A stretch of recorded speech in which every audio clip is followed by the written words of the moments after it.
معجزے ہوتے ہیں، خاموشی کے خواب سچ ہو جاتے ہیں اور ٹوٹے دل بالکل نئے ہو جاتے ہیں۔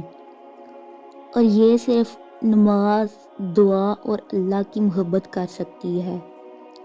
آپ بس اللہ پر کامل یقین رکھیں، وہ آپ کو مایوس نہیں کرے گا اور آپ کے صبر کا بہترین بدلہ دے گا، کیونکہ وہ اپنے بندوں سے بہت محبت کرتا ہے۔ اور جلد ہی آپ کو وہ سب ملے گا جس کی آپ نے خواہش کی تھی۔ اللہ پاک کے ہوتے ہوئے پریشان نہ ہوا کریں، وہ قادر ہے اندھیروں کو روشنیوں میں بدلنے پر۔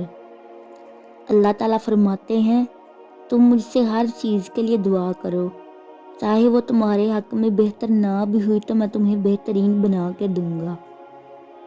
سنو، اللہ تو ایک چھوٹی سی چیونٹی کا بھی حق ضائع نہیں کرتا، تو تم نے کیسے سوچ لیا کہ تمہارے ٹوٹے دل کے ساتھ کیا گیا صبر ضائع ہو جائے گا؟ یقین رکھو، تمہاری دعائیں اس کے در پر نام لے کر پہنچتی ہیں، اور جب وہ کن فرماتا ہے تو معجزے ہوتے ہیں جو کسی کے گمان میں بھی نہیں ہوتے۔ اللہ وہاں سے راستے بنا کر تمہیں خوش کر دے گا جہاں سے تم نے سوچا بھی نہیں ہوگا۔ تم بس اس پر بھروسہ رکھو، وہ تمہاری دعائیں جلد ہی قبول کر دے گا انشاءاللہ۔ اگر ویڈیو اچھی لگی ہو تو چینل کو سبسکرائب کریں، ویڈیو کو دوسروں کے ساتھ شیئر کریں۔ جزاک اللہ۔